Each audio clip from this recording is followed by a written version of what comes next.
how slowly this old moon wanes. It lingers my desires, like to a stepdame or a dowager, long withering out a young man's revenue. 4 days will quickly steep themselves into night. 4 nights will quickly dream away the time. And then the moon, like a silver bow, you bent in heaven shall behold the night of our solemnity. Go, Philostrate. Stir up the Athenian youth to merriments. Wake the pert and nimble spirits of mirth. Turn melancholy forth into funerals. That pale companion is not for our pomp. Hippolyta, I've wooed thee with my sword, and won thy love by doing thee injuries. But I will marry thee in a different key, with pomp, with triumph, and with reveling. Help me be Theseus, our renowned Duke. Well, thanks, good Aegis. What's the news with thee? Full of vexation, come I, with complaint against my child, my daughter Hermia. Stand forth, Demetrius. My noble lord, this man hath my consent to marry her. Stand forth, Lysander. And my gracious Duke, this man hath bewitched the bosom of my child. Thou, Lysander, thou hast given her rhymes, and interchanged those tokens with my child. Thou hast by moonlight at her window sung, with feigning voice, verses of feigning love, and stolen the impression of her fantasy with bracelets of thy hair, rings, gauds, conceits, gnats, trifles, nosegays, sweetmeats. With cunning hast thou filched my daughter's heart, turned her obedience, which is due to me, to stubborn harshness.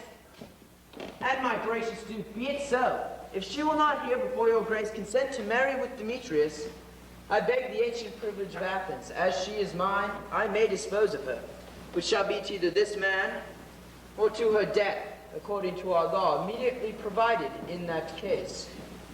What say you, Hermia? Be advised, fair maid. To you, your father should be as a god, one that composed your beauties, yea, and one to whom you're but a form in wax, by him imprinted, and within his power to leave the figure or disfigure it. Demetrius is a worthy gentleman. So is Lysander. In himself he is, but in this kind, wanting your father's voice, the other must be held the worthier. I would my father look but with my eyes. Rather your eyes must with his judgment look. I do entreat your grace to pardon me. I know not by what power I am made bold, but I beseech your grace that I may know the worst that may befall me in this case, if I refuse to wed Demetrius. To die the death, or to endure forever the society of men. Therefore, fair Hermia, question your desires. Know your youth. Examine well your blood, whether if you yield not to your father's choice, you can endure forever the livery of a nun.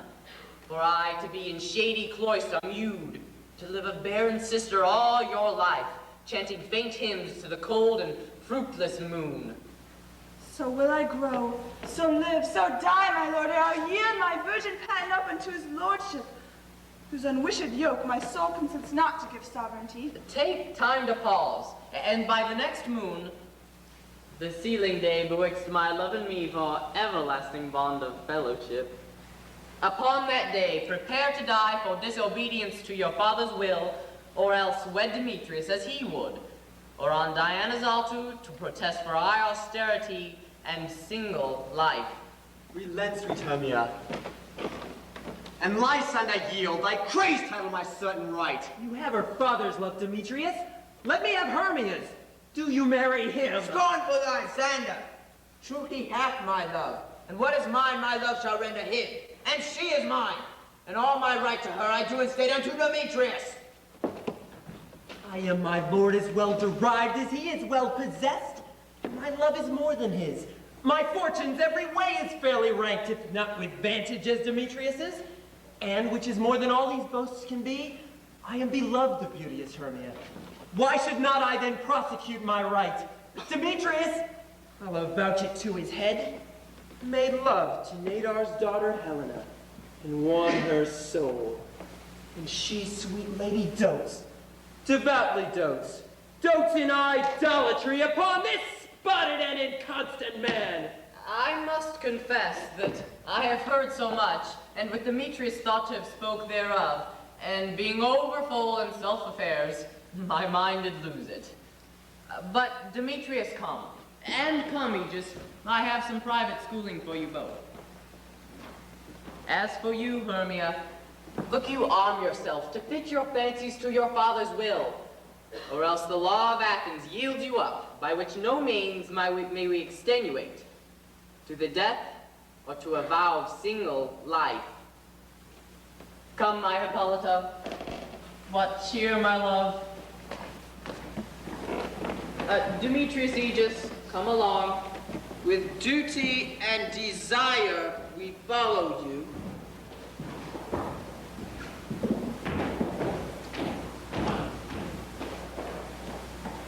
How now, my love? Why is your cheek so pale? How chance the roses there to fade so fast? Like for want of rain, which I could well redeem them from the tempest of my eyes. Ay me!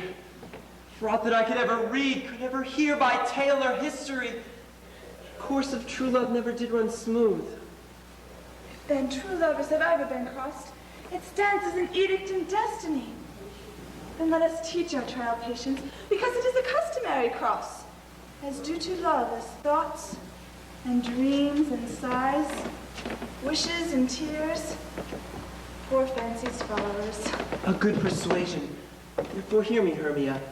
I have a widow aunt, a dowager of great revenue, and she hath no child. From Athens is her house remote 7 leagues, and she respects me as her only son.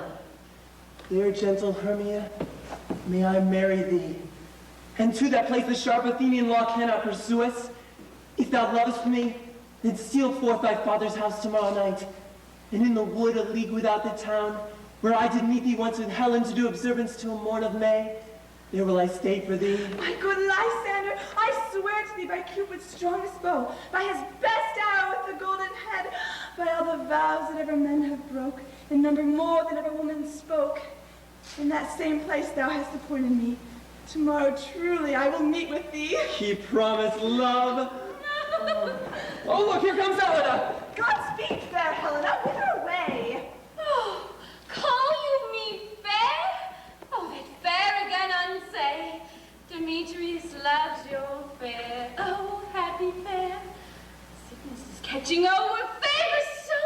Oh, yours would I catch fair, Hermia, ere I go. My ear would catch your voice, my eye, your eye, my tongue would catch your tongue's sweet melody. The world mine, Demetrius, being dated, I give the rest to be to you translated. Oh, teach me how you look and with what art you sway the motion of Demetrius's heart.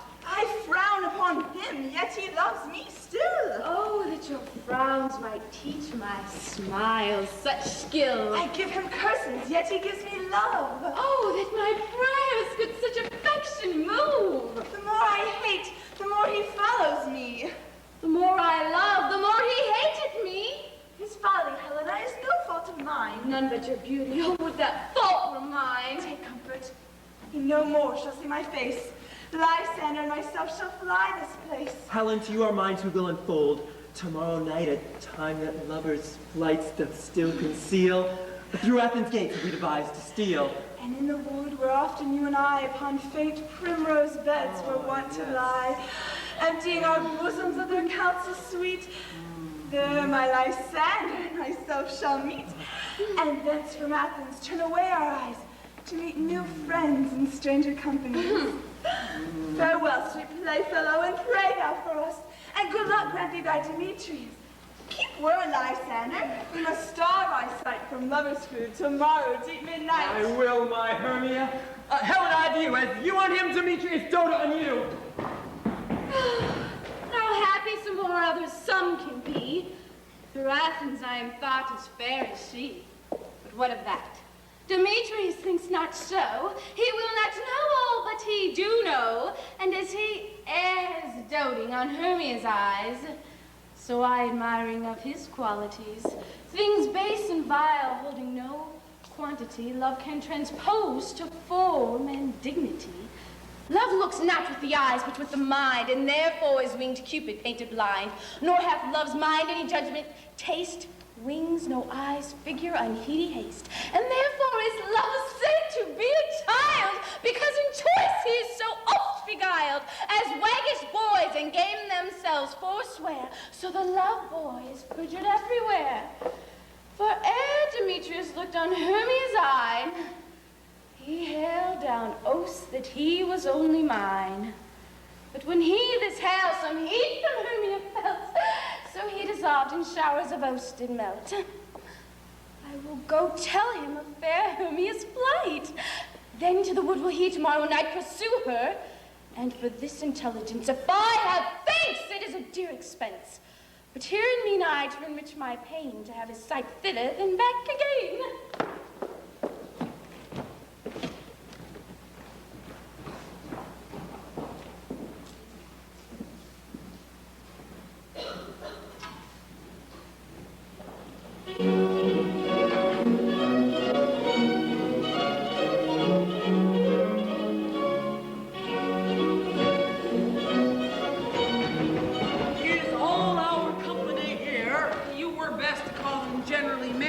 According to the script. Here's the scroll of every man's name who has thought fit through all Athens to play in our interlude before the Duke and the Duchess on his wedding day at night.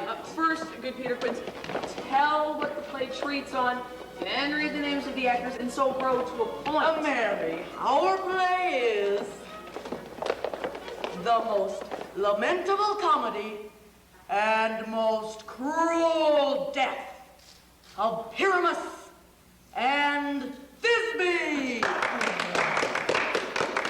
A very good piece of work, I assure you, gentlemen, and Mary. Now, Peter Quince, call forth your actors by the scroll. Masters, spread yourselves. Answer as I call you, Nick Bottom the Weaver. Here, Peter Quince, tell what part I am for and proceed. You, Nick Bottom, are set down for Pyramus. Oh, what is Pyramus? A lover, a tyrant, Oh, a lover that kills himself most gallant for love. That will come forth some tears in the true performing of it. If I do it, let the audience look to their eyes. I will move storms. I will condole in some measure. Though my chief humor is for a tyrant, I could play Hercules rarely, or a part to Terracatin, to make all split.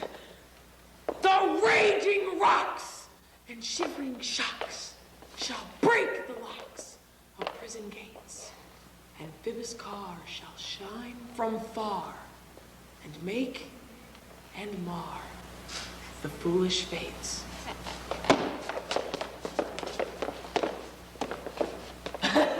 This was lofty.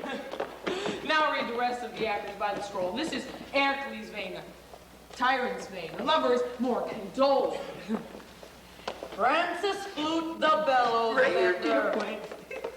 You, Flute, must play Thisbe. And what is Thisbe? A wandering knight? Well, it is the lady that Pyramus A lady? Nay, faith, let not me play a lady. I have a beard coming. But that's all one. You shall play it in a mask, or you may speak as small as you will. And I may hide my face.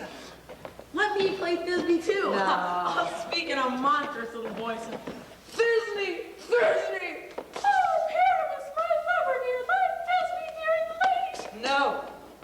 You can play no part but Pyramus, and Flute, you Thisbe. Well, Proceed. Robin Starveling the tailor, here, Peter Quince, you must play Thisbe's mother.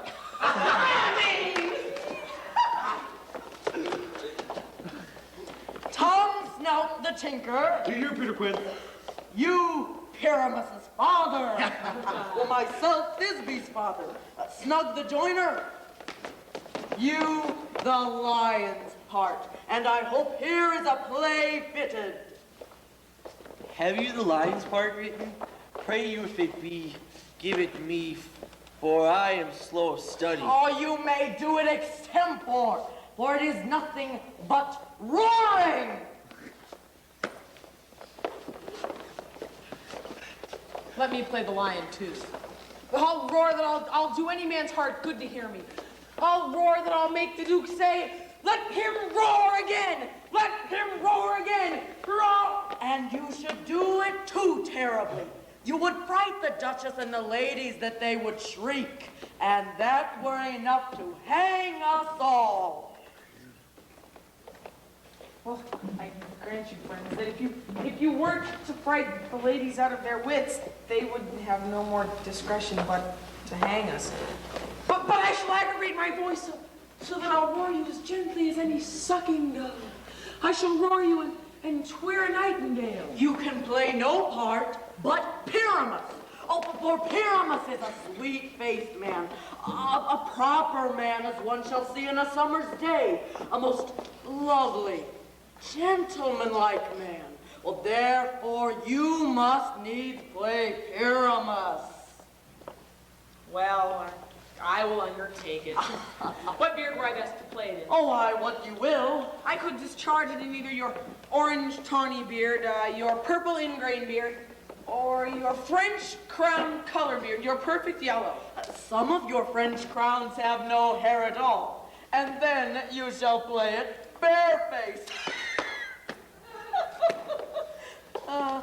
But, masters, here are your parts, and I am to entreat you, request you, and desire you to come to my tomorrow night and meet me in the palace wood, a mile without the town by moonlight. There will we rehearse. Before we meet in the city, we shall be dogged with company and our devices known. In the meantime, I will draw a bill of properties such as our play once. I pray you, fail me not. We will meet, and there we may rehearse most obscenely and courageously. Take pains, be perfect. I do. At the Duke's Oak, we meet. Well, enough. Hold her cut bowstring.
those freckles live there, Saber.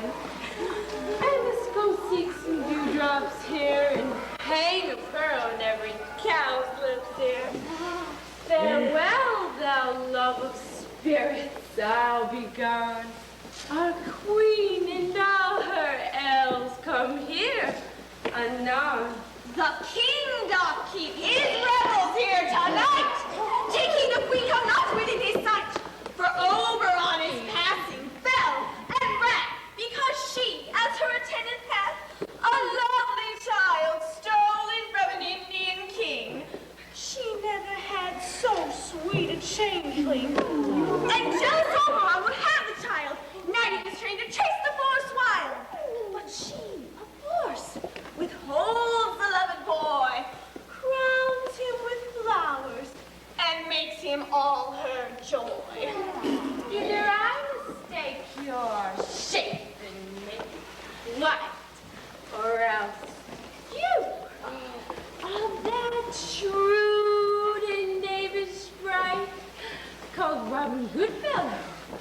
Are you not he that fights the maidens of the villagers, skim milk, and sometimes labor in the quern, and bootless make the breathless housewife turn? Those that hobgoblin call you when sweet and you do their work, and they shall have good luck. Are you not he? Thou speakest aright. I am that very wonder of the night.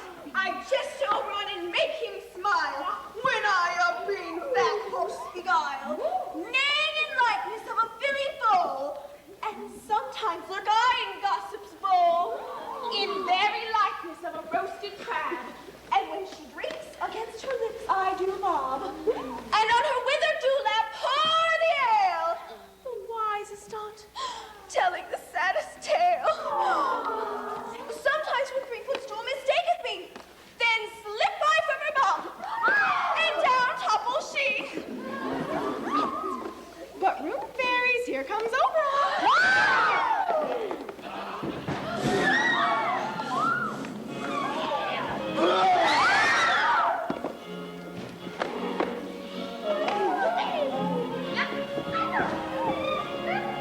Ill met by moonlight, proud Titania. What jealous Oberon, fairies, skip hence! I have forsworn his bed and comfort. Tarry, rash wandering. Am not I thy lord? Then I must be thy lady, but I know when thou hast stolen away from fairyland, and in the shape of corn sat all day, playing on pipes of corn and bursting love to Morris Phillida. Why art thou here, come from the farthest step of India? But that forsooth the bouncing Amazon of your buckskin mistress and your warrior of love to Theseus must be wedded, and you come to give them a joy and prosperity. How canst thou thus for shame, Titania, glance at my credit with Hippolyta, knowing I know thy love through Theseus? These are the forgeries of jealousy, and never since the middle summer spring between a hilly dale forest or mead, by paved fountain or by rushy brook, or in the beachen margins of the sea to dance our ringlets to the whistling wind. But with thy brawl thou hast disturbed our sport. Why should Titania cross her Oberon? I do but beg a little changeling child to be my henchman. Set your heart at rest. The fairyland buys not the child of me. His mother was a votress of my order, but she, being mortal of that boy, did die. And for her sake I do rear up her boy. And for her sake I will not part with him. How long within this wood intend you stay? Perchance till after Theseus' wedding day, if you will patiently dance in our round and see our moonlight revels go with us. If not, shun me and I will spare your heart. Give me that boy and I will go with thee. Not for thy fairy kingdom, fairies, away!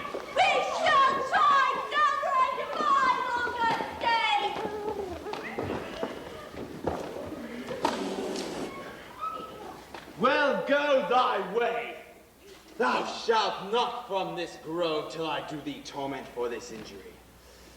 My gentle Puck, come hither.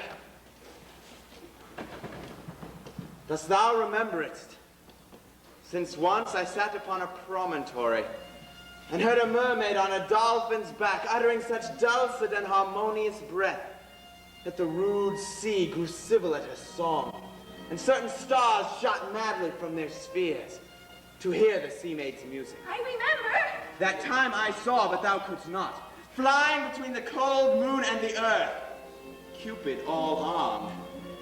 A certain aim he took at a fair vestal throned by the west, and loosed his love shaft smartly from his bow, as it should pierce 100,000 hearts. Yet I might see young Cupid's fiery shaft quenched in the chaste beams of the watery moon, and the imperial votress passed it on in maiden meditation, fancy-free. Yet I marked where the bolt of Cupid fell. It fell upon a little western flower, before milk white, now purple with love's wound, and maidens call it love and idleness. Fetch me this flower, the herb I showed thee once. The juice of it on sleeping eyelids laid will make or man or woman madly dote upon the next live creature that it sees. Fetch me this herb, and be thou here again, ere the Leviathan can swim a league. I'll put a girdle round the earth in 40 minutes. Having once this juice, I'll watch Titania when she's asleep, and drop the liquor of it in her eyes. The next thing then she waking looks upon, be it on lion, bear, or wolf, or bull, on meddling monkey, or on busy ape, she shall pursue it with the soul of love. And ere I take this charm from off her sight, as I can take it with another herb, I'll make her render up her page to me! But who comes here? I am invisible, and I shall overhear their conference. I love thee not, therefore pursue me not. Where is Lysander and fair Hermia?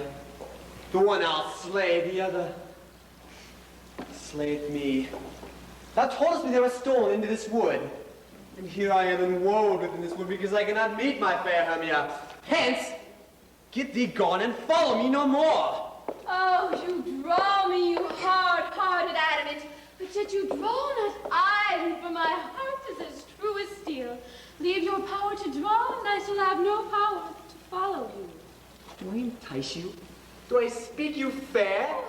Or do I not the plainest to tell you that I do not know I cannot love you? Oh, and even for that do I love you the more. I am your spaniel, and Demetrius, the more you beat me, I will fawn on you. Use me but as your spaniel. Spurn me, strike me, neglect me, lose me. Only give me leave, unworthy as I am, to follow you. Tempt not too much the hatred of my spirit, for I am sick when I do look on thee. And I am sick when I look not on you. I'll run from thee, and hide me in the brakes, and leave thee to the mercy of the wild beasts! Oh, the wildest hath not such a heart as you. Run when you will, the story shall be changed. Let me go. For if thou follow me, do not believe, for I shall do thee mischief in the wood. Aye, in the temple, in the town, you do me mischief. Fie! Demetrius, your wrongs do set a scandal on my sex. You cannot fight for love as men may do, but should be wooed and were not made to woo.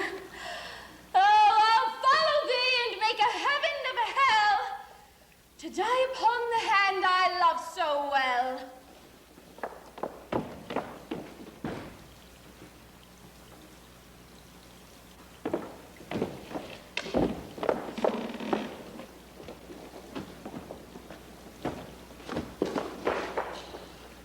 Fare thee well, nymph. Ere he do leave this grove, thou shalt fly him, and he shall seek thy love.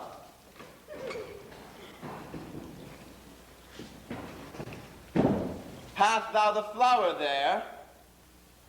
Welcome, wanderer. Aye, here it is. I pray thee, give it me. I know a bank where the wild thyme blows, where oxlips and the nodding violet grows. There sleeps Titania, sometimes of the night, lulled in these flowers by dances and delight. With this juice, I'll streak her eyes and make her full of hateful fantasies. Take thou some of it and seek through this grove. A sweet Athenian lady is in love with a disdainful youth. Anoint his eyes, but do it when the next thing he espies may be the lady. Thou shalt know the man by the Athenian garments he hath on, but effect it with some care, that he may prove more fond on her than she upon her love. And look thou meet me ere the first cock crow. Fear not, my lord, your servant shall do so.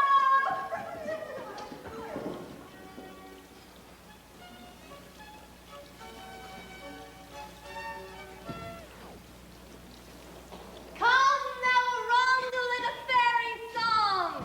Sing me now asleep, and then to your offices, and let me rest.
Hence away.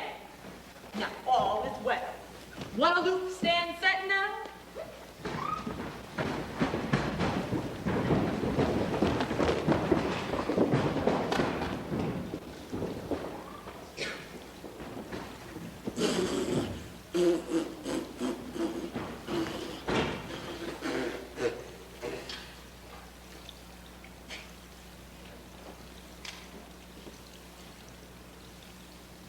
What thou seest when thou dost wake, do it for thy true love take. Love and languish for his sake. Be it ounce, or cat, or bear, pod, or boar with bristled hair, in thine eye it shall appear. When thou wakest, it is thy dear. Wake when some vile thing is near.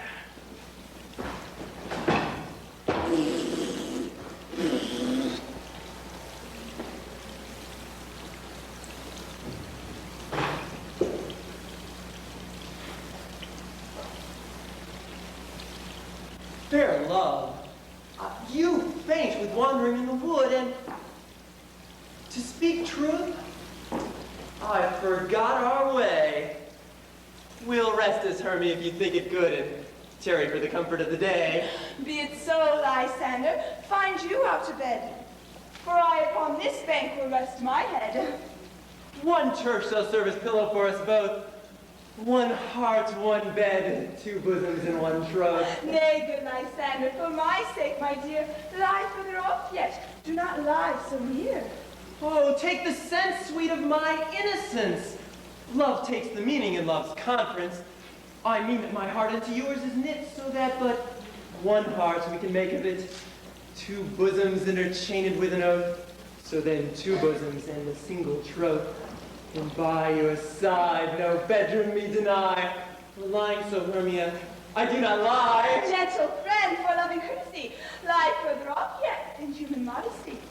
Such separation as may well be said becomes a virtuous bachelor and a maid. So far be distant. Good night, sweet friend. Thy love ne'er alter to thy sweet life then. Amen. Amen to that fair prayer, say I. And then end life when I end loyalty. Here is my bed. Sleep give thee all his rest. With half that wish, the wish's eyes be pressed.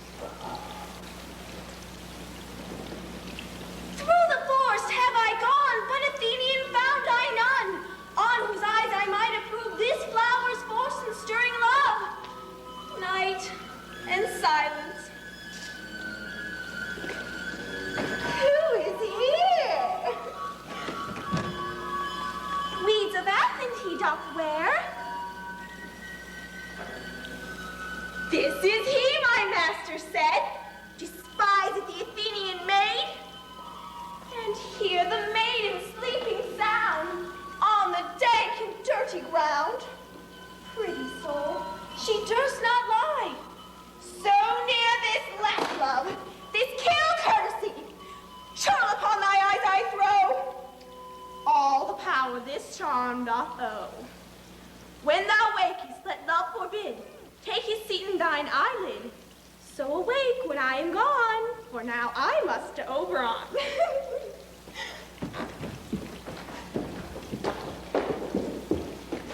Oh, stay, kill me, sweet Demetrius. Oh. I charge thee hence and not harm me thus. Oh, will thou not leave me? Not so. Stay on thy peril, I alone will go. I'm out of breath in this fun chase. The more my prayer, the lesser is my grace. Oh, happy is Hermia wheresoever she lies, for she hath blessed and attractive eyes. Oh, how came her eyes so bright? Not with soft tears, if so, mine are oftener washed. Oh, no. I am as ugly as a bear, for beasts that meet me run away for fear. Therefore no marvel though Demetrius do and fly my presence thus.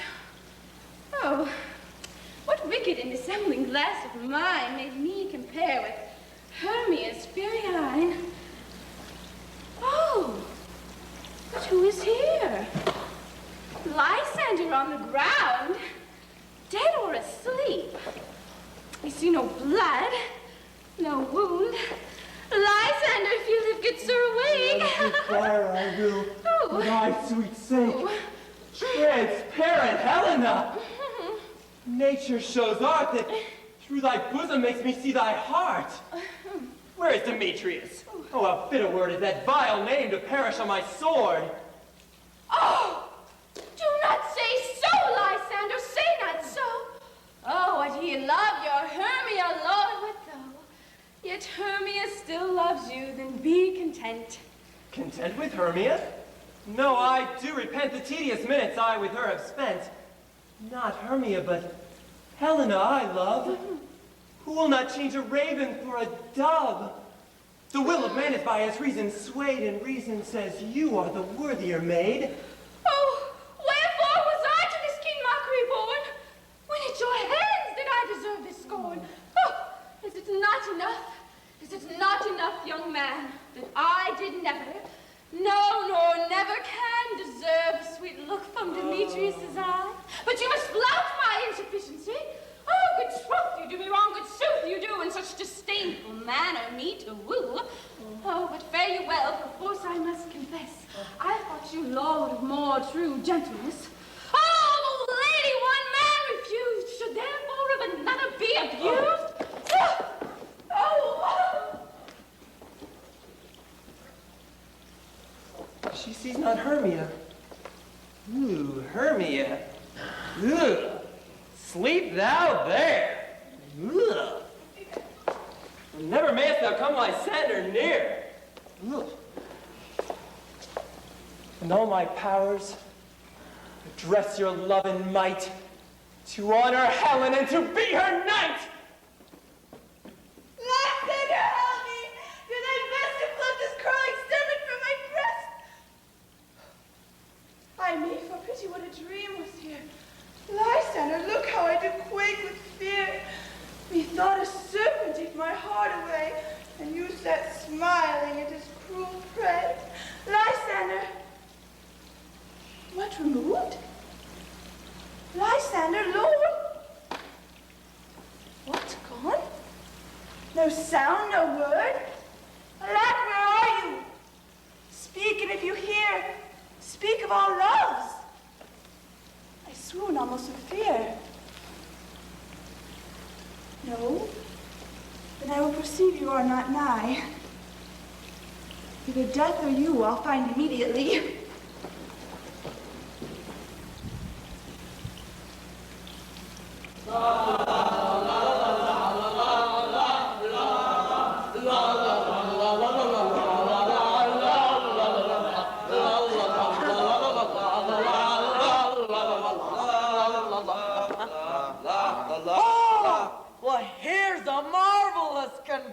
Place for our rehearsal. Now this green plot shall be our stage, this hawthorn brake our tiring house, and we shall do it in action as we will do it before the Duke. Oh, Peer Prince. Oh, what sayest thou, Bully Bottom? There are things in this comedy of Pyramus and Thisbe that will never please. First of all, Pyramus must draw a sword to kill himself, which the ladies cannot abide. How answer you that? If you're naked, a perilous fear. I believe we must leave the killing out when all is done. Not a whit. I have a device to make all well. Write me a prologue, and let the prologue seem to say that we will do no harm with our swords, and that Pyramus is not killed indeed. And for the more better assurance, tell them that I, Pyramus, and not Pyramus indeed, but I Bottom the Weaver. Well, this shall put them out of fear. Well, we shall have such a prologue, and it shall be written in 8 and 6. No, make it 2 more. Make it written in 8 and 8. Will not the ladies be afeard of the lion? I fear it, I promise you. Gentlemen, you should consider that to bring in God's shield, a lion among ladies, is a most dreadful thing, for there is not a more fearful wildfowl than your lion living, and we ought to look to it. Therefore another prologue must tell he is not a lion. Nay, he should speak forth, and half of his neck should be seen through the lion's neck. And when he speaks forth, he should say thus, or to the same effect, ladies, or fair ladies, I would request you, I would entreat you, not to fear, not to tremble, my life for yours. My life for yours. If you think I come hither as a lion, if pity is my life. Pity on my life. No, I'm a man as other men are. Other men and here you can speak forth, saying plainly you are Snug the Joiner. Well, it shall be so. But there is 2 hard things. Now that is, we must have moonlight in the great chamber, for Pyramus and Thisbe did meet by moonlight. Does the moon shine that night we play our play? A calendar. Look in a calendar, find out moonlight.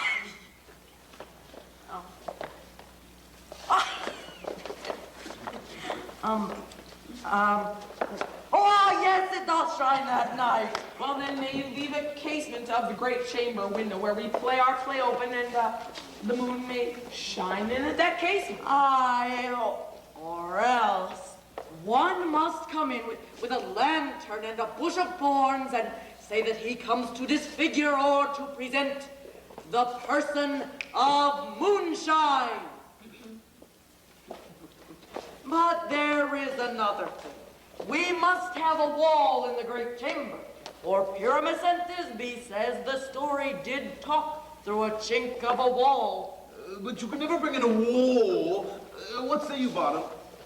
Some man or other must present a wall, and let him have some loam or some rough cast about him to signify wall. Oh, and he can hold his fingers thus, and through that chink may Pyramus and Thisbe whisper. Well, if that may be, then all is well. Well, come, sit down, every mother's son, and rehearse your parts. Pyramus, you begin. When you have spoken your speech, enter into that break, and so will everyone according to his cue. What hempen homespuns have we swaggering here? So near the cradle of the fairy queen. What? A play toward? I'll be lodger. An actor too, if I see cause. Speak, Pyramus. What Thisbe, stand forth. Oh, Thisbe, the flowers of odious savor sweet. No. odorous, odorous. The flowers of odorous, savory sweet. So hath thy breath, my dearest Thisbe dear. But hark, a voice. Say thou but hear a while, and by I will to thee appear. A stranger, Pyramus, than e'er played here. Must I speak now? Aye, Mary, must you. Oh, for you must understand he goes but to see a voice that he heard, and is to come again.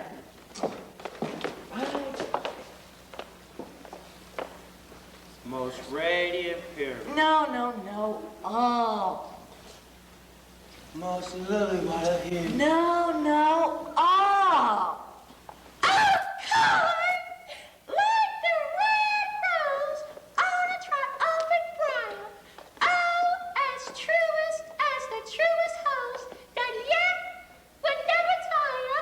Oh, Phoebe and Ninny's too. No, Ninnis too, man. Oh, why, you must not speak that yet. That you answer to Pyramus. You speak all your part at once, cues and all. Pyramus, answer, your cue is past. It is never tire. Oh, as truest as the truest horse that yet would never tire.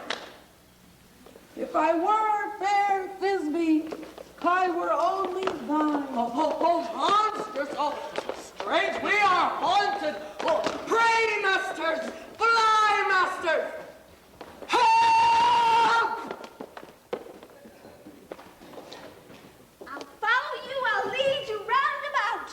Sometimes a horse I'll be, sometimes a hound, a hog, a headless bear, sometimes a fire, and bark, and grunt, and roar, and burn. Like hound, hog, bear, bird, every turn. Why do they run away? This is knavery of them to make me afeard. Oh, Bottom, thou art changed. What do I see on thee? What do you see? You see an ass head of your own, do you? Bless thee, Bottom, bless thee. Thou art translated.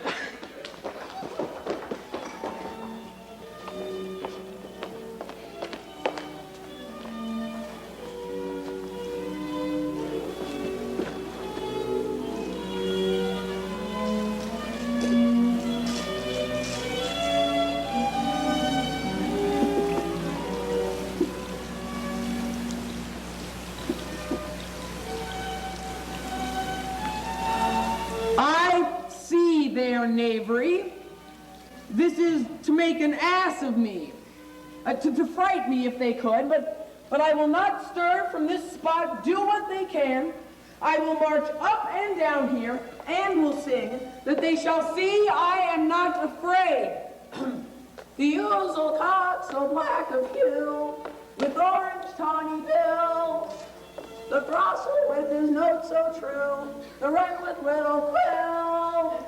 What angel wakes me from my flowery bed?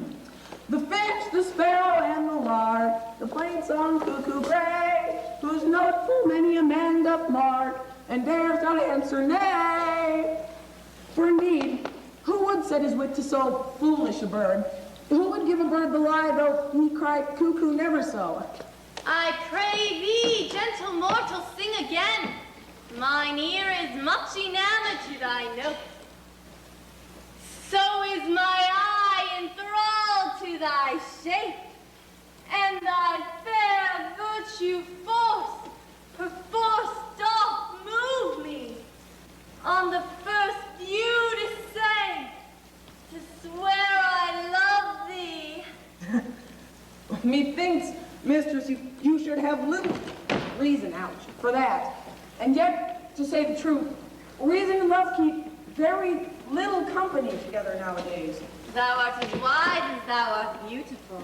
Well, not so neither, but if I had wit enough to get out of this wood, I'd have enough to serve mine own turn. Out of this wood do not desire go.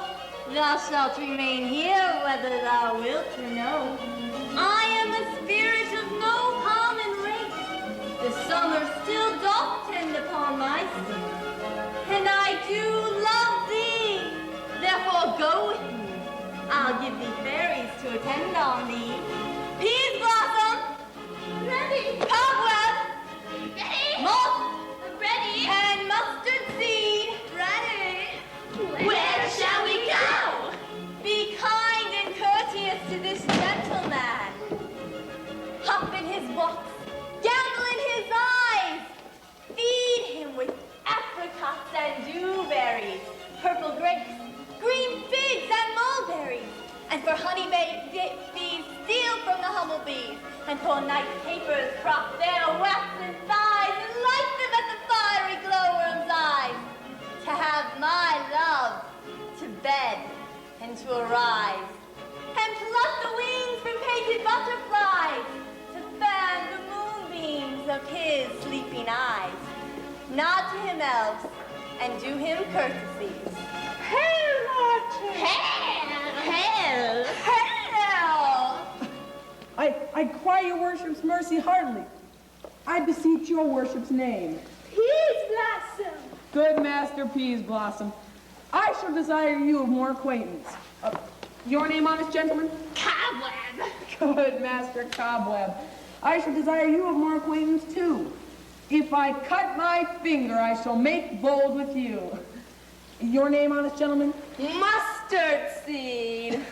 Good Master Mustard Seed, your kindred hath made my eyes water ere now. I shall desire you of more acquaintance too, good Master Mustard Seed. Come! Wait upon him! Lead him to my bower! The moon, methinks, looks with what a watery eye, and when she weeps every little flower lamenting some enforced chastity. Tie up my lover's tongue and bring him silently.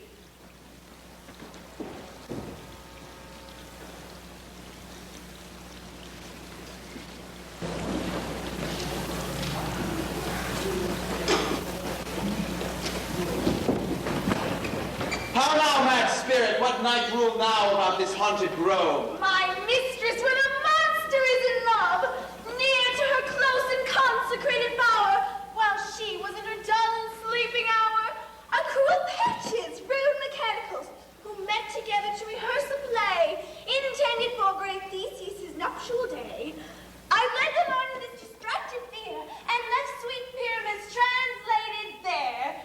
And so it came to pass, Titania waked and straightway loved an ass. Ha ha! This falls out better than I could devise. But hast thou yet latched the Athenian's eyes with the love juice as I bid thee do? I took him sleeping, that is finished too, so that when he waked, aforth she must be eyed. Stand close, this is the same Athenian. Why rebuke you in the love you so? This is the woman, but not this the man. They press so bitter on your bitter foe. Now I'm a child, but I should use thee worse, for thou I fear hast given me cause to curse. If thou hast slain Lysander in his sleep, kill me too. It cannot be but thou hast murdered him. So should the murderer look, so dead, so grim. So should the murdered look, and so should I. Pierced to the heart with your stern cruelty, yet you, the murderer, look as bright and as clear as yonder Venus in a glimmering sphere. What's this to my Lysander? Where is he? Oh, good Demetrius, will thou give him me? I'd rather give his carcass to my hounds. Out, dog, out, cur! Thou hast driven me past the bounds of maiden's patience. Hast thou slain him then? Henceforth be numbered among men. Oh, once tell true, even for my sake. Dost thou have looked upon him being awake? Or hast thou killed him sleeping? Oh, brave touch. Could not a worm and adder do so much? You spend your passion on a misfed mood. I am not guilty of Lysander's blood. Nor is he dead, for what I can tell. I pray thee then, tell me that he is well. And if I could, what should I get there for? A privilege. Never to see me more, and from thy hated presence part I so. See me no more, whether he be dead or no. There is no following her in this fierce vein. Here, therefore, for a while I will remain. What hast thou done? Thou hast mistaken quite and lain the love juice on some true love sight. About the wood go swifter than the wind, and Helena of Athens look thou fine. All fancy sick she is, and pale of cheer, with sighs of love that cost the fresh blood dear. I'll charm his eyes against she do appear. I go! Look how I go! Swifter than an arrow from Turner's bow! Flower of this purple dye, hit with Cupid's archery, sink in the apple of his eye, that when his love he doth espy, that to shine as gloriously as the Venus of the sky. When thou wakest, if she be by, beg her for remedy. Captain of our merry band, Helena is here at hand, and the youth mistook by me, pleading for a lover's fee. Shall we their fond pageant see? Thou stand aside. The noise they make will cause Demetrius to awake. Then will two to one? That must be needs sport alone. And those things do best please me, that fall preposterously. Why should you think I should woo in scorn? Scorn and derision never come in tears. Look, when I vow, I weep, and vows so born in their nativity all truth appears. How can these things in me seem scorn to you, bearing the badge of faith to prove them true? Oh, you do advance your cunning more and more, but these vows are Hermia's. Will you give her o'er? I had no judgment when to her I swore. Nor none in my mind, now you give her o'er. Demetrius loves her, and he loves not you. Oh, Helen, goddess, nymph, perfect divine, to what, my love, shall I compare thine eyne? Crystal is muddy. Oh, how ripe and show those lips. Kissing cherries, tempting grovel, let me kiss the seal of bliss. Oh, spite, oh, how I see you are both bent to set against me for your merriment. If you were civil and knew courtesy, you would not do me thus much injury. Can you not hate me, as I know you do? But you must join in souls to mock me too. If you were men, as men you are in show, you would not choose a gentle lady so, to vow and swear and superpraise my parts, when I am sure you hate me with your hearts. Oh, you both are rivals and love Hermia. Oh, and now both rivals to mock Helena. You are Trim unkind. exploit a manly enterprise, conjure up tears in a poor mate's eyes. Demetrius, you are unkind. Be not so, for you love Hermia, this you know I know. And here with all goodwill, with all my heart, in Hermia's love I yield you up my part.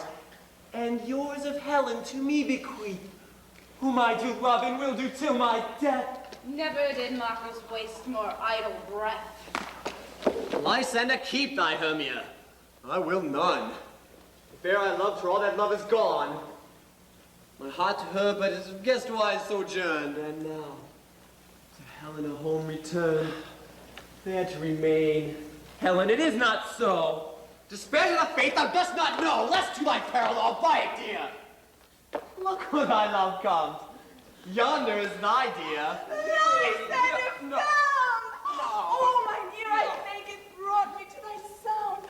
But why, unkindly, dost thou leave me so? Why should he stay whom love doth press to go? What love could press Lysander from my side? Lysander's love that would not let him bide. Fair Helena, who more engilds the night than all yon fiery O's and eyes of light. Why seekest thou me? Could not this make thee know that hate I bear thee made me leave thee so? You speak not as you think, it cannot be. No! She is one of this confederacy. Now I perceive they have conjoined all three to fashion this false sport in spite of me. Injurious Hermia, most ungrateful maid, have you conspired? Have you with these contrived to bait me with this foul derision? Is all the counsel that we two have shared, the sisters' vows, the hours that we have spent when we have chid the hasted-footed time, for parting is so, is all forgot? our school days, friendship, childhood, innocence? And will you rend our ancient love asunder to join with men in scorning your poor friend? It is not friendly, it is not maidenly. Our sex as well as I may chide you for it, though I alone do feel the injury. I'm amazed at your passionate words. I scorn you not, it seems that you scorn me. Have you not set Lysander as in scorn to follow me and praise my eyes and face, and made your other love Demetrius, who even but now did spurn me with his foot, to call me goddess, nymph, divine, and rare, precious, celestial? Oh, wherefore speaks he thus to her he hates, and wherefore doth Lysander deny your love, so rich within his soul, and tender me, forsooth, affection, but by your setting on, by your consent? I understand not what you mean by this. I do. Persever, counterfeit, sad looks. Oh, make mouse upon me when I turn my back. Wink at each other, keep the sweet jest up. This sport, well carried, shall be chronicled. But fare you well, 'tis partly my own fault, which death or absence shall soon remedy. Oh, stay, good Helena, stay! My love, my life, my soul, fair Helena! Sweet, do not scorn her so. If she cannot compel, I can entreat. Thou canst entreat no more than she compel. Thy threats have no more strength than her weak prayers. Helen, I love thee. By my life I do. I swear by that which I will lose for thee to prove him wrong that says I love thee not. I say I love thee more than he can do. If thou say so, withdraw and prove it too. Quick, come! Lysander, where'd you tend on Go away, you Ethiop! Hang up, thou cat, thou burr! Vile thing, let loose, or I will shake thee from me like a serpent! Why have you grown so rude?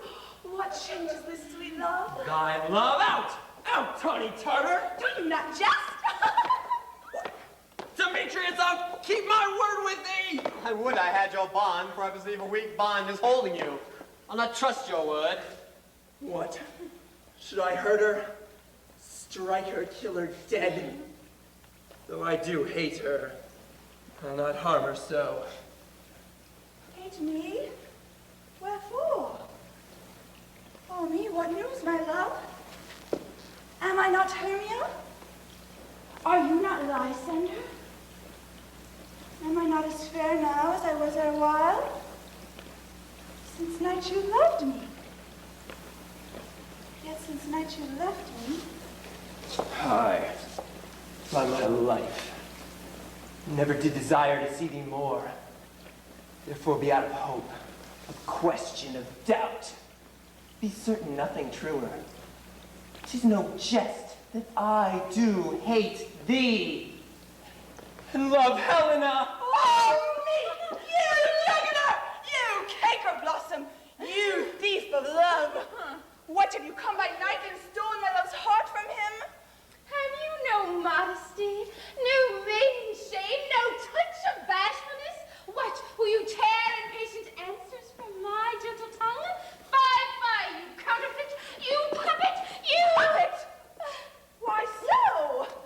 That way goes the game. What, have you grown so high in his esteem because I am so dwarfish and so low? How low am I, thy painted maypole? Speak! How low am I?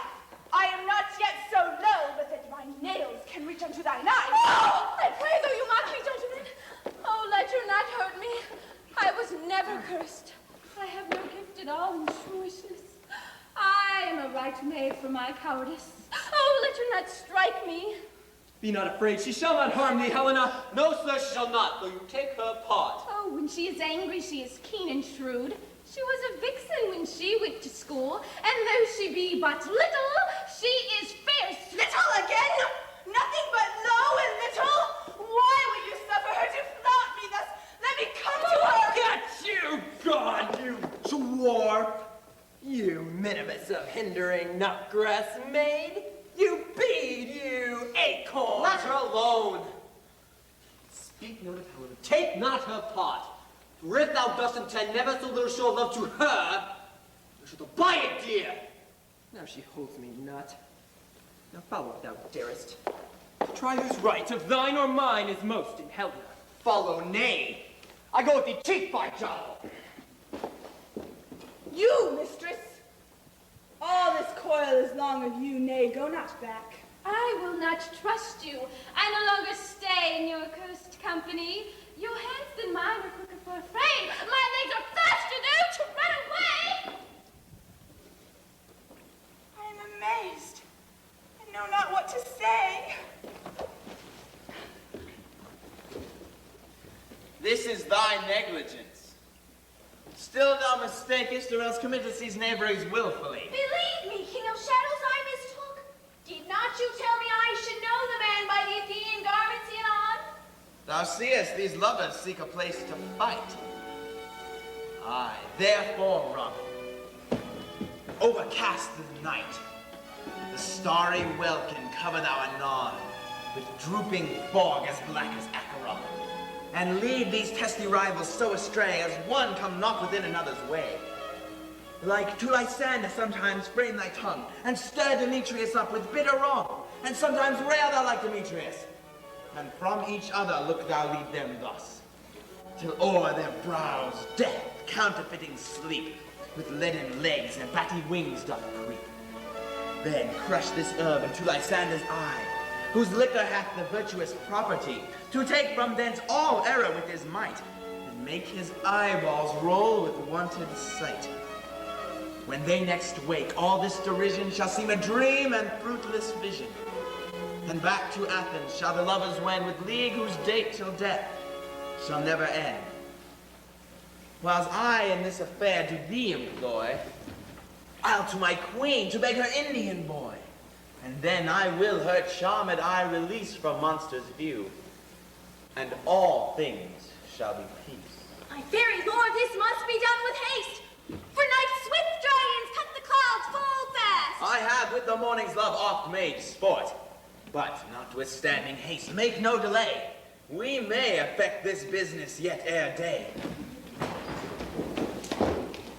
Up and down, I will lead them up and down. I am bearded, fielded, town. God will lead them up and down. Here comes one. Where art thou, proud Demetrius? Speak thou now! Here, villain, drawn and ready. Where art thou? I will be with thee straight! Follow me then to plainer ground. Lysander, speak again! Thou run away, thou coward! Art thou fled? Speak! In some bush? Where dost thou hide thy head? Thou coward, thou art bragging to the stars, telling them that thou lookest for wars, and wilt not come. Come, recreant, come, thou child, I'll whip thee with a rod.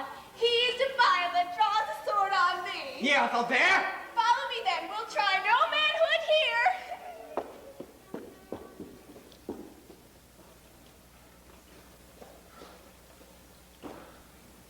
He goes before me and still dares me on.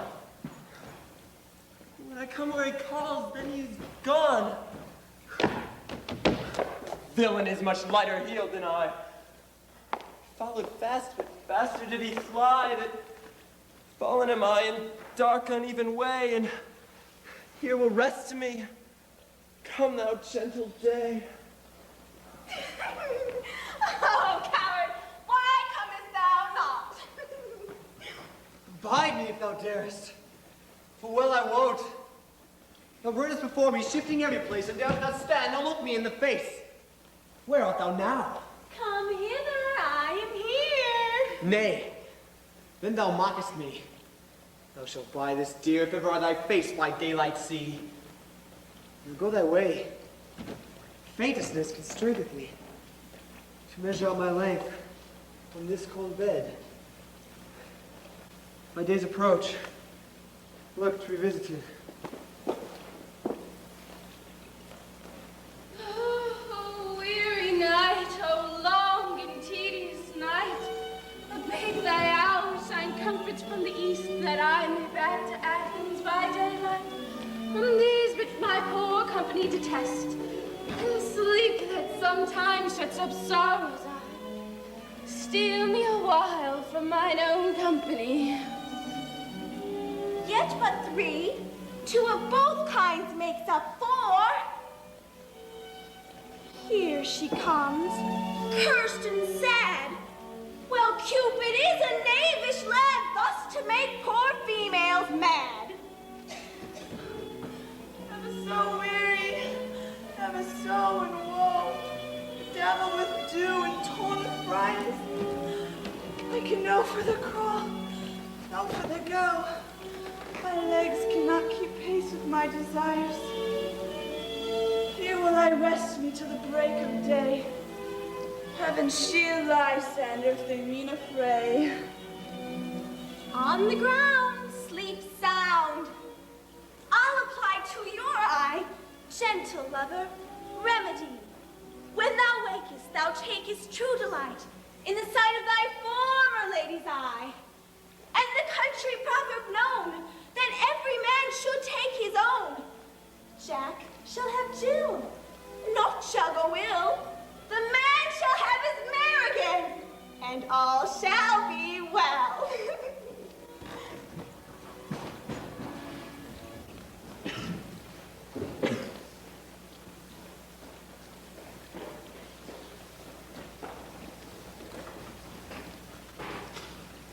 Come, sit thee down upon this flowery bed, and while thy evil cheeks do coy, stick musk roses in thy sleek, smooth head, and kiss thy fair, large ears, thy gentle joy.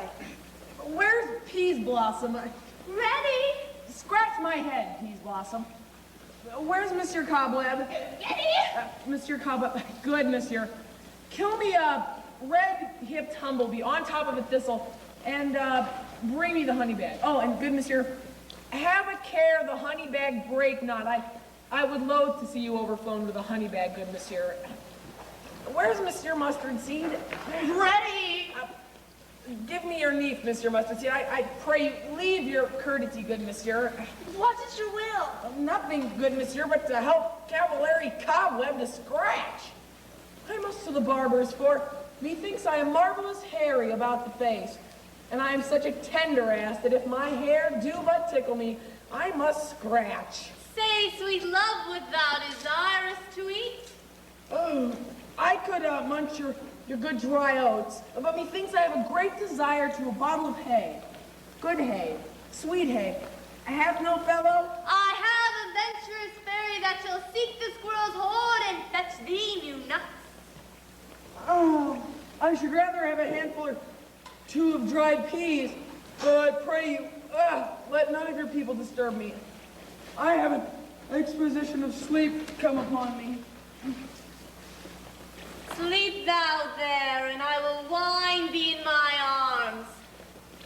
Fairies, be gone, and always be away. Oh, how I love thee, how I dote on thee. Welcome, good Robin. Seest thou this sweet sight?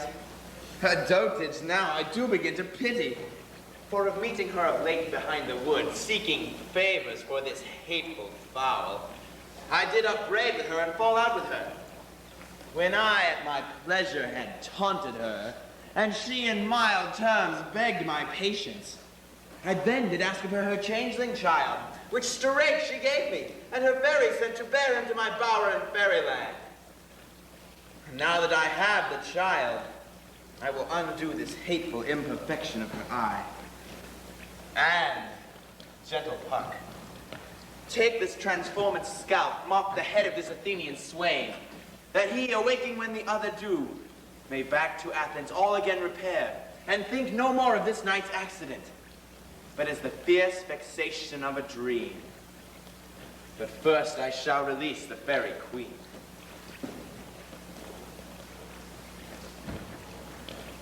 Be as thou west wont to be. See as thou west wont to see.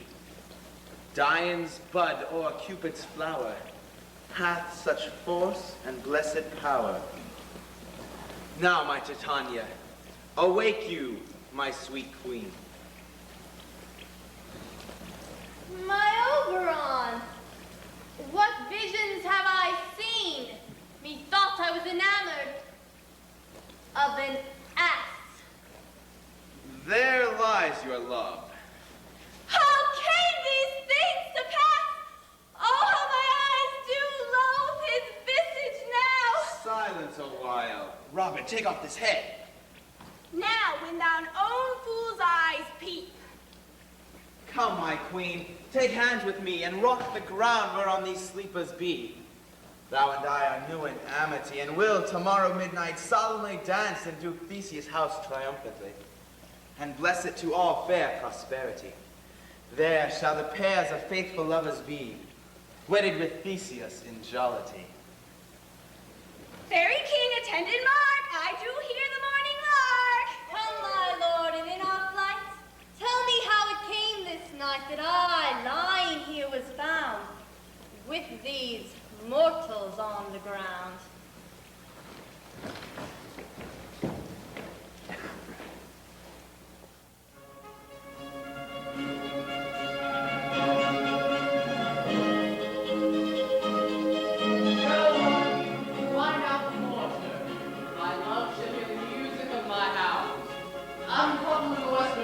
Let them go.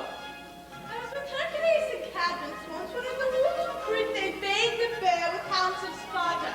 Never did I hear such gathered chiding from by the groves, the skies, the mountains. All the region here seemed all one mutual cry. Never did I hear such a musical discord, such sweet thunder. My hounds are bred of the Spartan kind, so fluid and so sanded, and their heads are hung with ears that sweep away the morning dew. What soft? What nymphs are these?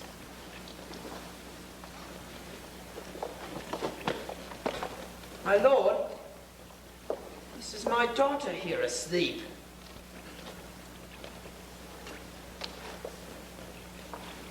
And this Lysander is?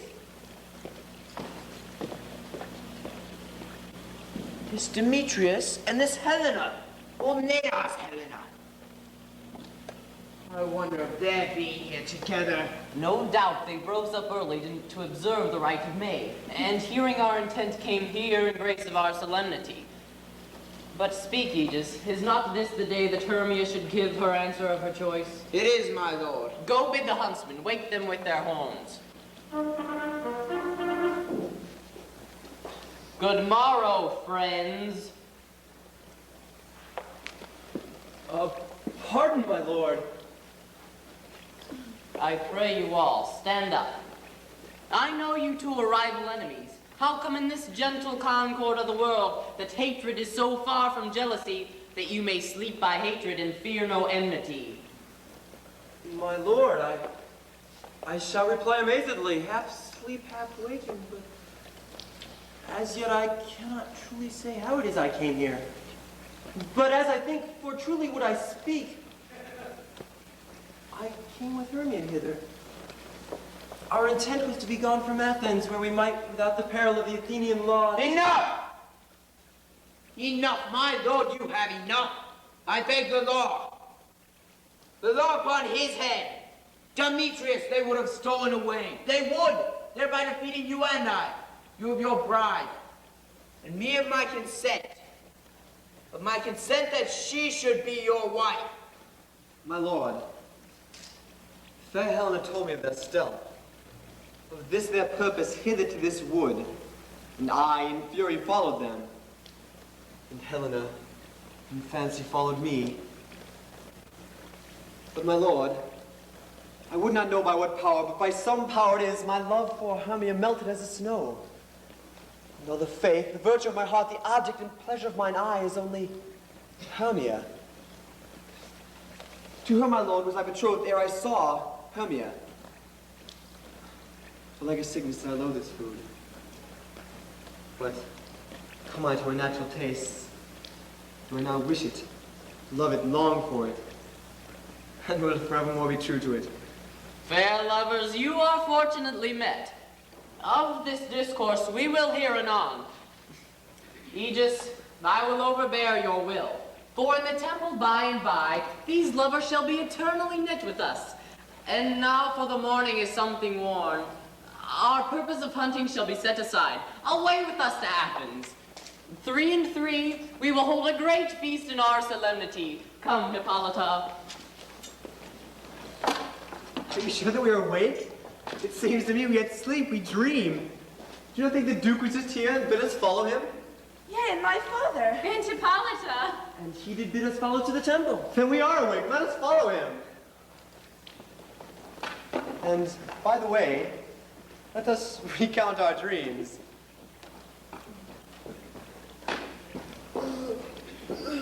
When my cue comes, call me and I will awake. Oh, my next is most fair Pyramus. Hi-ho. Peter Quince, Flute the bellows mender, Snout the tinker, Starveling, God's my life, stolen hence and left me here asleep. I have had a most rare vision. I've had a dream, past the wit of man to say what dream it was. Man is but an ass if he go about to expound what this dream was. Methought I was... Oh, man is but a patched fool if he will offer to say what methought I was. Methought I had... Oh, man is a patched fool if he will offer to say what methought I had. The eye of man hath not heard, the ear of man hath not seen. Man's hand is not able to taste, his tongue to conceive, nor his heart to report what methought I had.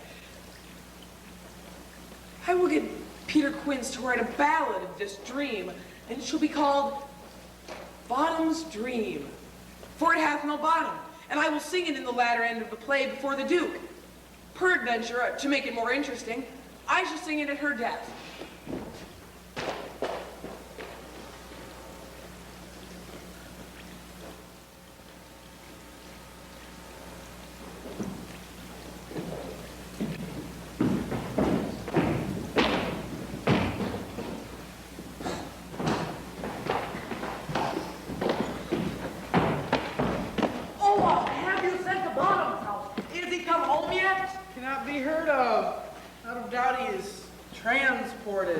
If he not come, then the play is marred. It does not go forward. Oh, it is not possible. You have not a man in all Athens able to discharge Pyramus but he. Oh, he has simply the best wit of any handicraftsman in all Athens. Yea, and the best person, too. He is a paramour for a sweet voice. You must say paragon. A paramour is, God bless him, a thing of naught. Masters, the Duke is coming from the temple, and there's 2 or 3 lords and ladies more merry. If our sport had gone forward, we'd all been made men. Where are these lads? Where are these hearts? All of them? Oh, most great day! Oh, most happy hour! Masters, I am to discourse wonders. But ask me not what. What? Get your apparel together, good strings to your beards, and new ribbons to your pumps, and all meet presently at the palace. Every man look o'er his part, for the short and long is, our play is preferred. In any case, let he who plays Thisbe have clean linens, and let not he who plays the lion's part pare his nails, for they shall be used as the lion's claws. Oh, and dear actors, eat no onions or garlic, for we are to utter sweet breath, and I dare say we shall say it is a sweet comedy. No more words, away, go away.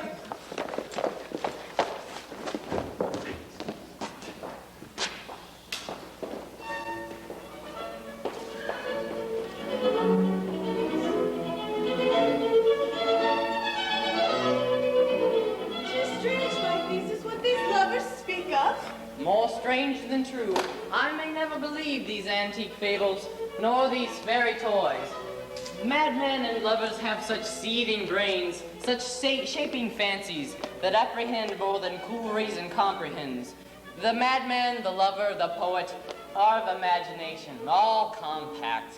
But all the story of night told over, and all their minds transfigured so together, more witnesses than fancy's images, grows of great consistency, however strange but admirable. Oh, here come the lovers, full of joy and mirth. Joy, gentle friends, joy and fresh days accompany your hearts. More than to us wait in your royal walks, your board, your bed. Come now, what dances, what revels have we here to ease the anguish of this long age between our after supper and our bedtime? Where's our usual manager of mirth? Is there no revels at hand? Is there no play to ease the anguish of this torturing hour? Call Philostrate. Here, mighty Theseus. Say what abridgment have you for this evening? There is a brief. How many sports are right? Make choice of which your highness will see first. The battle with the centaur is to be sung by Athenian eunuch to the harp. We will have none of that. That I have told my love in glory days of my kinsman Hercules. The riot of the tipsy bacchanals, tearing the Thracian singer in their rage. That is an old device, and it was played when I from Thebes came last a conqueror.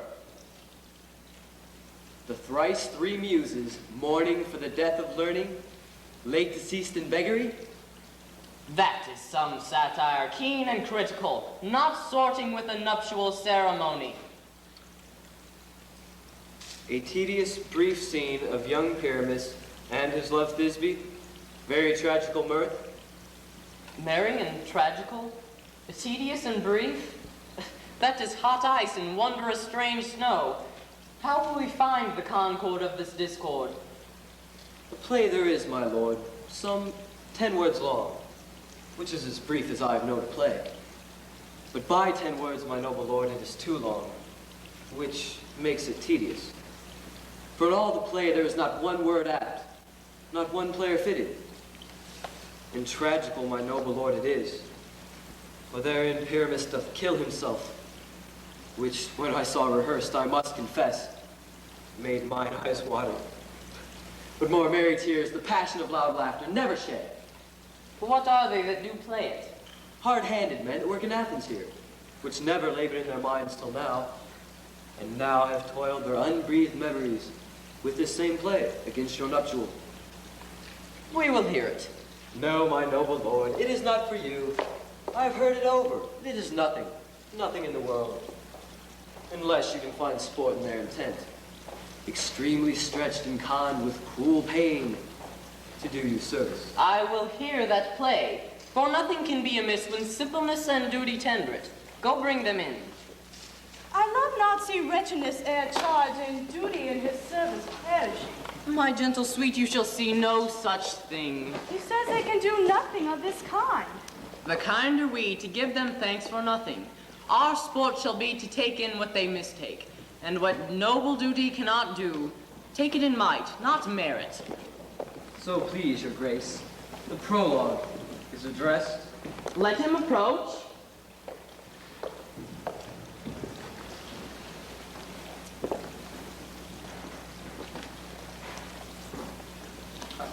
If we offend, it is with our goodwill.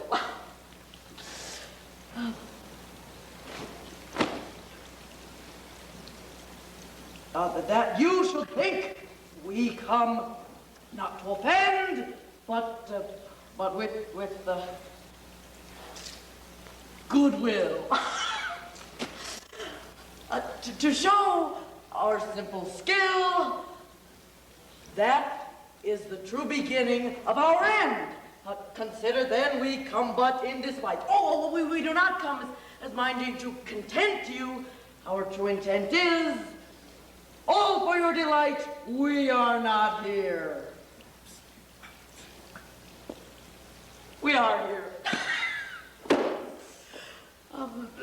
The actors are at hand, and by their show you shall know all that you are like to know. Yeah! This fellow doth not stand upon points. Indeed, he play on his prologue like a child on a recorder. Sound, but not in government. Who is next? But gentles, perchance you wonder at this show, but wonder on till truth make all things plain. Now this man is Pyramus, if you will know. This beauteous lady Thisbe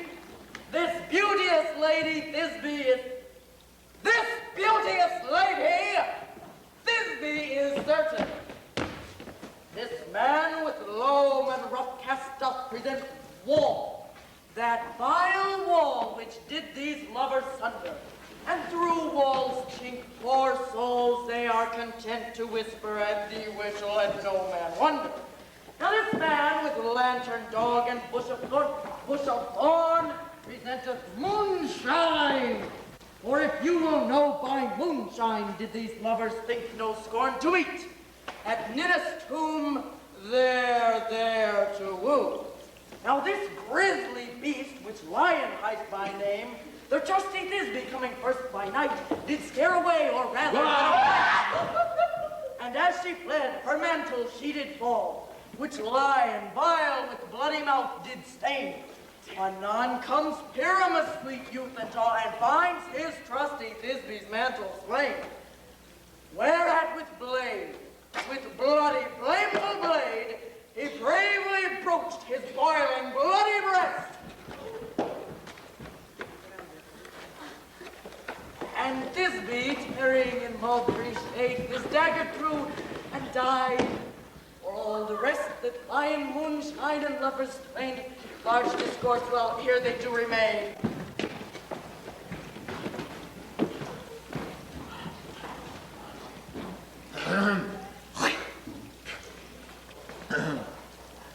In this same interlude, it doth befall that I once not by name present a wall.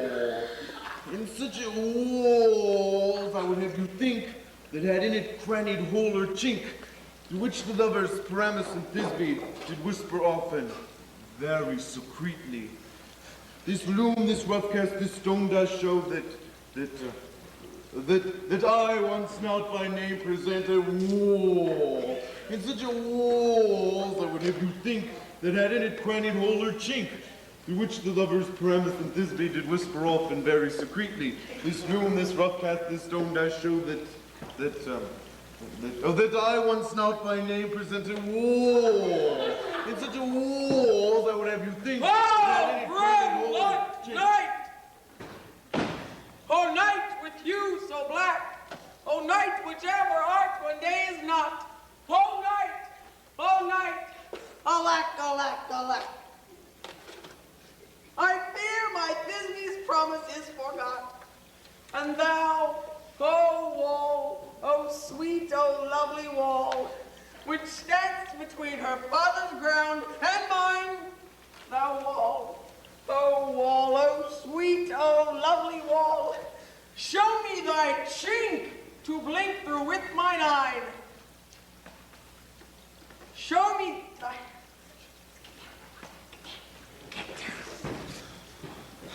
Thanks, courteous wall. Jove shield thee well for this. But what see I? No Thisbe do I see. Cursed be thy stones for thus deceiving me. The wall, methinks, being sensible, should curse again. No, sir, in truth, he should not. Deceiving me is Thisbe's cue. She is to enter now, and I am to spy her through the chink of the wall. You shall see, it will all come to pass. Yonder she comes.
Thus have I, one snout by name, present a war.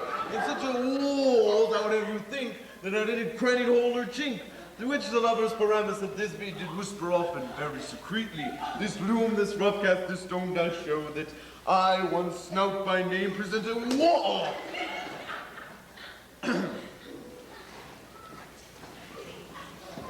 This is the silliest stuff ever I heard. The best in this are but shadows, and the worst are of no worst if imagination do amend them. It must be your imagination then, and not theirs. If we imagine no worse of them than they do of themselves, they may pass for excellent men. Oh, here come two noble beasts, a man and a lion. You ladies, you whose gentle hearts do fear the smallest monstrous mouse that creeps upon the floor, may now perchance both quake and tremble here, when lion in rough and wildest rage doth roar. Then know that I, as Thug the Joiner, am a lion. This lantern does the hard moon present, and I, the man of the moon, do seem to be. All I have to say is to tell you that this lantern is the moon, and I am the man of the moon. This thorn bush is my thorn bush, and this dog is my dog.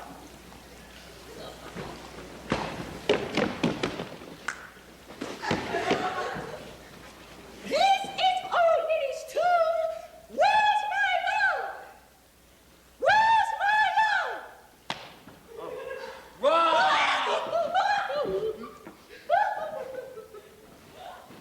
Well roared, lion. Well run, Thisbe. Well shown, Moon.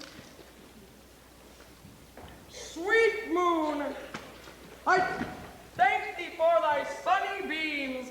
I thank thee now for shining here so bright. For by thy gracious golden glittering gleams, I trust to take of true as Thisbe sight. But stay, ho, spite! But mark, poor knight, what dreadful dole is here. Eyes you see, how can it be, O dainty duck, O dear, that meant so good, what stained with blood, approach ye furies fell. O saints, come, cut bread and drum, well, brush and clue and clown. Be true, my heart, but I pity the man. Oh, wherefore nature didst thou lion spray? Since lion vile hath here deflowered my dear, which is, which was, the fairest dame that lived, that loved, that liked, that looked with cheer. Come, tears, confound. Out sword and wound the pap of Pyramus, I that left pap where heart doth hop. Thus die I, thus. Now I'm dead. Now am I fled. My soul is in the sky. Tongue, lose thy light. Moon, take thy flight. Thus die I, thus. With the help of a surgeon, he might yet recover and prove an ass. How chance Moonshine is gone before he comes back and finds his lover. She will find him by starlight. Oh, here she comes.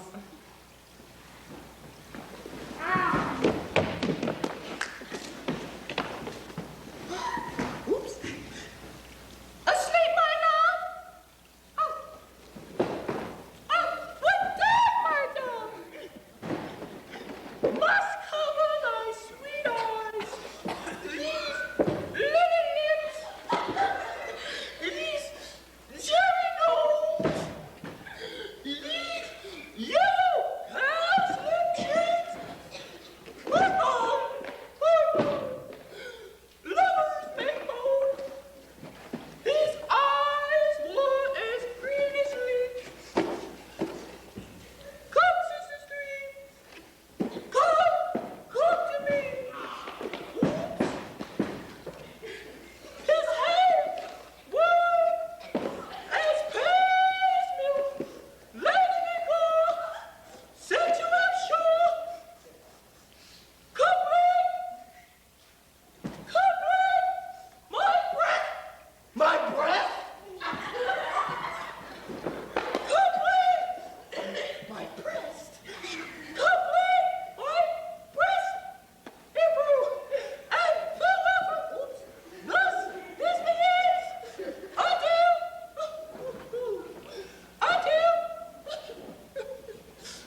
moonshiner left to bury the dead. Aye, and wall too. No, I assure you, the wall is down that part of their fathers. Will it please your grace to see an epilogue? Oh, no epilogue I pray you for. Your play needs no excuse. When all the actors are dead, there be none to be blamed. But come, the iron tongue of midnight doth toll 12. Lovers to bed, 'tis almost fairy time.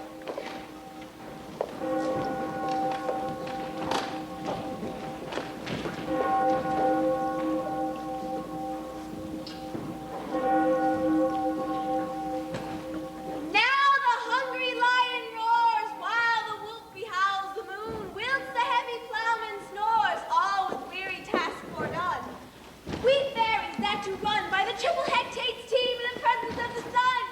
Now our frolic. Not a mouse shall disturb this hallowed house. While I am sent to broom before to dust and sweep behind the door. Through this house give glimmering light. By the dead and drowsy fire, every elf and fairy sprite, hot as light as bird from briar. And this ditty after me, dance and sing it trippingly. Firstly, her short song by rote, to each word a warbly note. Hand in hand with fairy grace, we will sing and bless this place.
Now until the break of day, through this house each fairy stray.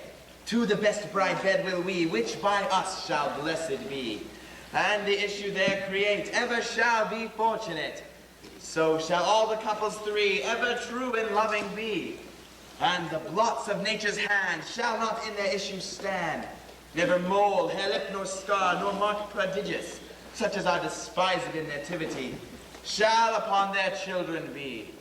With this field do consecrate, every fairy take his gate, and each several chamber bless, through this palace with sweet peace. And the owner of it blessed ever shall in safety rest. Trip away, make no stay, meet me ere the break of day.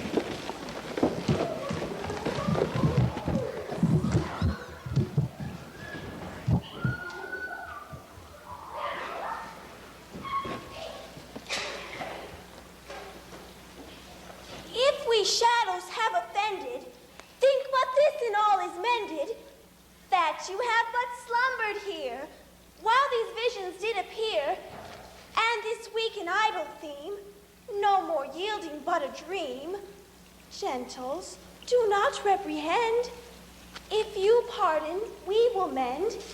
And as I am an honest puck, if we have unearned luck, now to escape the serpent's tongue, we will make amends ere long. Else, the puck, a liar call. So, good night unto you all. Give me your hands if we be friends, and Robin shall restore amends.